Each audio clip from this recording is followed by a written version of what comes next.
Alright, greetings everyone and welcome to episode 0 of the Best Available web series.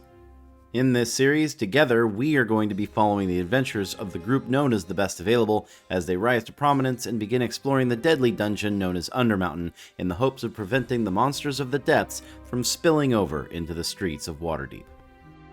As everyone has varying levels of knowledge, I'm going to try my best to explain terms, rules, and to a lesser extent memes. So if you already understand, I apologize. Just know that for someone who isn't already in the know, it helps a lot. Better a cutter than a Burke, right? And that right there is Sigelcant from Planescape. Feel free to look that up. It's pretty awesome. I try to spread it wherever I can. So, a Session 0 is something that a lot of Dungeon Masters, DMs for short, use in order to set the groundwork for their campaign. It lets people know what to expect out of the game and often ranges from addressing the expected tone, whether wacky hilarious adventures, dark and serious toned crawls, or even spooky horror games, to ensuring that everyone knows the details of the world they need to be aware of, like race or class restrictions, availability of magic items, and so on. We are going to be doing a little bit of the same thing here, except that you're going to hear a lot more about what kind of adventure you'll be watching instead. But I'll promise to be a little less verbose, so as to not run you over with a bunch of lore and information. I want you entertained, not dazed and confused, wondering why you're listening to this guy with a voice that was made for silent television. I'm no pro-status YouTuber, but I'll try and at least be capable of putting some timestamps in here to make sure you can hop between different parts of our session. First off, let's introduce the world. Note, this contains light spoilers for Storm King's Thunder, Princess of the Apocalypse, and Dungeon of the Mad Mage adventures. Heavier spoilers for Dungeon of the Mad Mage will come along when we get to the Dungeon of the Mad Mage. That should probably go without saying, but I mean, hey, you never know. Those of you who know the names Undermountain and Waterdeep will likely already understand, but our campaign setting is the Forgotten Realms, and before I get more specific, I have to give you one caveat. Almost every Dungeon Master has their own headcanon for their world, so probably don't expect everything I say in my games to perfectly link up with Forgotten Realms lore. I try to hit the high points, but asked 3 different DMs whether the family line of Alagondar ended or how to pronounce Claugiliamatar, and you'll probably get 3 different answers. And yes, I totally pronounced it right. Probably. I think. Anyway, for those of you FR history buffs, the events in this campaign take place in the year 1492 DR. Recent happenings of import include the completion of the Storm King's Thunder campaign by an adventuring group during the previous year. At the end of their successful adventure, they established a town on the long road between Mirabar and Longsaddle, known as Forgeholme.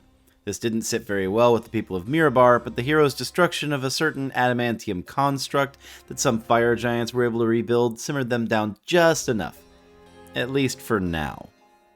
That is a story for another time, though. Instead, in this game, we focus on the plight and one of the stranger celebrations of Waterdeep itself. You see, in my world, the Lords of Waterdeep regularly receive a strange message along with 3 chests delivered to them magically, one made of copper, one of silver, and one of gold. The contents of these messages are not known except to the lords themselves, and they're not talking, of course, but the receipt of these chests always heralds a particular festival. After the first few disasters, the Lords of Waterdeep were able to suss out the intention of this message and its accompanying chests.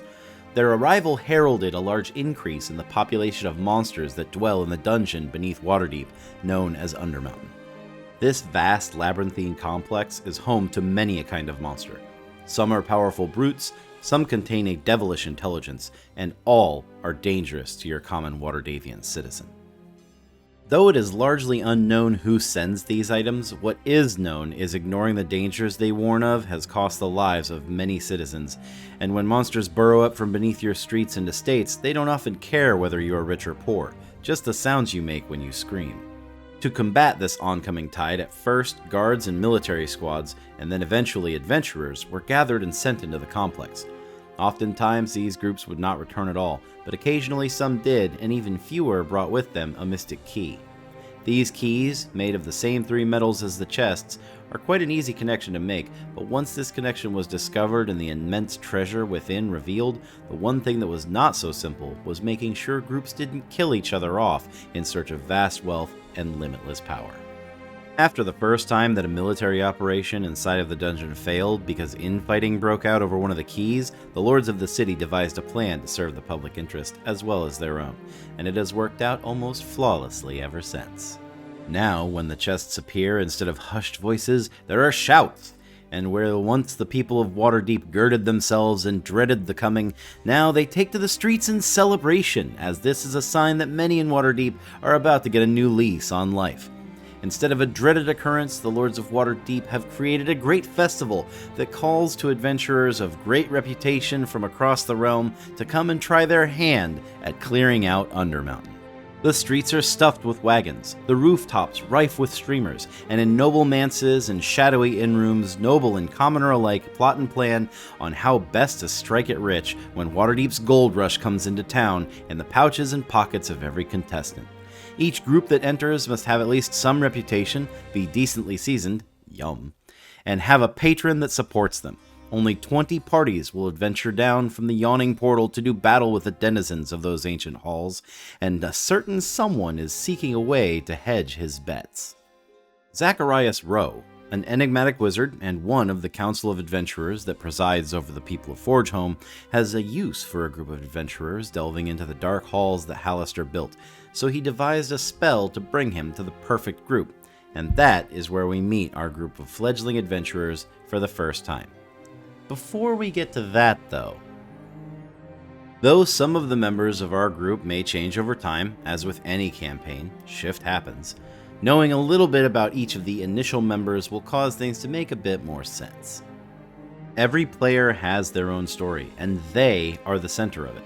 It's my job as the Dungeon Master to make sure their journey is equal parts fraught with peril and filled with reward, so understanding them is crucial. Anyway, without further ado, here's a short intro for each of our starters. Angela Hawthorne. If you're wondering who the ponytailed crusader is that seems so often to be right up in the thick of things, then this first intro won't leave you wanting. Born as the middle child of a Waterdavian guard captain and an inventive, caring mother, Angela Hawthorne was destined for a life of adventure, as the girl would never have guessed that her father was actually an illegitimate child of a Neverwintian knight. Unfortunately, in her adolescence, her father was arrested by a mysterious group of soldiers for unknown crimes, and just a short while after she lost her mother and uncle when a mysterious cleric of Shar attacked her in the streets of Waterdeep. After a stint infiltrating a pirate crew while trying to find the cleric, who had fled to the trackless sea, she returned with only a dead end. So as her elder sibling took over the family home, she set out to make a name for herself, discover her father's whereabouts, and be the paragon of justice she had always hoped to be. After a few years of taking minor mercenary gigs to clear basements of rats or chase off livestock thieves, she is sitting at the yawning portal with one of her father's colleagues and two other aspiring adventurers, ready to make a difference.